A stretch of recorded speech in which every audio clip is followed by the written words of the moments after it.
Hey everyone, Jake Swilly here with Scott Lawyer from Atavus, and today we're talking about the recent Derwin James suspension. He'll be missing the upcoming game due to the latest unnecessary roughness hit over the weekend on Pat Fryermuth. Scott, initial reactions. Oh man, it's tough. I know a lot of the media and the fans are kind of in an uproar because of the matchup coming up this weekend, right, with the Chiefs. It's a rivalry. He has a history with them with making really big plays. So I think that's at the forefront of people's mind. But more importantly, I think from a player's perspective, being able to hone in on this tackle and be able to give the player the answers is the biggest thing. So I think that's what we're going to discuss here today. I'm really excited to kind of dive into that. Yep, yeah, and so the NFL's, so far this year is kind of making a statement on player safety with, allowing guardian casts to be worn in game. Mm-hmm. The hip drop tackle, the rule, and there's some controversy about that, which we can talk in another episode. But now, this latest hit with Derwin James, and basically they came out and said it's a repeated offense, repeated action. He's been called for the most or tied for the most unnecessary roughness penalty since 2018, and he's played in less games than those who he's tied with, Marshawn Lattimore and Jordan Poyer. The NFL came out and, from their quote is, your continued disregard, towards James, for NFL playing rules will not be tolerated. Substantial penalties are warranted. And so that's kind of the stance they're taking. Obviously, player safety is a big focus, and they're kind of making a point now with him, it seems, out of it. James's reaction after the game was simply he's been called for a lot, he's been under scrutiny for years. He said he stopped asking the refs of what else he can do in these situations. So we would kind of want to break that down. Is there something else he can done? Is this, could have done? Is this all warranted? And so Scott, what you see on this hit in particular, because this is the offense that kind of triggered all this.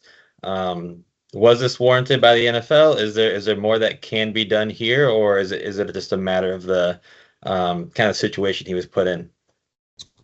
Yeah, you know what, Jake? It's a tough one.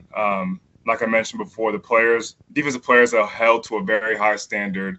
And sometimes when you have those repeat offenses, you kind of have that target on your back. Whether you see it in basketball all the time with like Draymond Green, for example, my little Warrior shout out. But in this case right here, we have to identify the situation the athlete's in. And real quickly, I know we're not really talking about this too much, but the hip drop tackle, that in real time we've seen over the last couple weeks, it's very hard to call in real time. But a play like this, where the back judge is right behind him and has a clear view, and we've seen it over the years, they're going to call that without any hesitation. So in this situation, what we're going to talk about is the ideal world. As all we know, football is never ideal. It's never going to be the perfect tackle. But, in a perfect situation, he has perfect timing to be able, in space and distance, there's a lot of things that we talk about here at Atavus, to kind of correct some of the things going on. So in this situation, I would love to see him kind of target for that right shoulder, which would be his near shoulder, and get that head behind. But right here, as you can see, he has a player, his own teammate, already making contact with Pat here. So that kind of changes Derwin's his targeting point, right, Jake? Yeah. His ability to make near shoulder contact is kind of impeded by his player. So he runs the risk of potentially, getting that friendly fire that we sometimes see at the high school level, but also NFL and college, it comes up, the friendly fire. So what he's thinking is, hey, I got to go head across because how am I going to be able to make effective contact without bouncing off this bigger tight end? So that's the first thing. Now, in terms of this tackle right here, the simplest way to put it, if he could go back and try to redo and correct some things, I would just talk about lowering the strike zone. All in all, Jake, if he can lower the strike zone, which here at Adams we talk about kind of like baseball, below the chest plate to above the knees. Every player is gonna, it's gonna be a different range, especially depending on who you're striking. Okay, the running back who's low to the ground, like a Bijan Robinson or something like that, it's gonna be hard, right? But a bigger tight end, traditional way of thinking was, hey, we got to take the legs out. But now we're seeing a lot of injuries, and you don't want to be termed as a dirty player. So he's probably very compromised, Jake. But I would just say, hey, man, if you can, try to lower that profile, that body position. And although you might be going wrong shoulder, the head might be involved a little bit. But as long as you're maintaining a neutral neck and you're lowering that strike zone, the helmet-to-helmet collision doesn't even happen, right? You don't even place that on the forefront of the ref's mind because he's not going to see anything. It's going to be it might be a little bit of rotational force here and there, but if he gets his far shoulder and he's in alignment, maintains a neutral neck, he probably gets him down with about a 2-yard yak in this situation, with it being more of a lateral.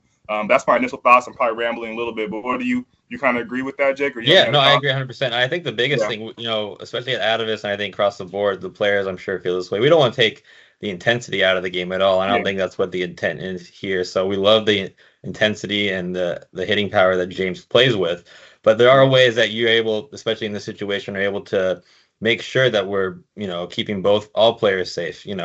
Perfect world. Yeah, we'd love to see him tackle with making primary contact with the right shoulder, keeping that head behind. So one, limits his own injury, right? Doesn't put his own health at risk with head-to-head contact, and the same for the offensive player, Freiermuth in this case. But, given the context, we're all football players and coaches at the highest levels here at Atavus. We understand football is a very chaotic and chaotic game and not a perfect world. So, with that player, his own teammate, coming from behind, you don't want to have friendly fire either.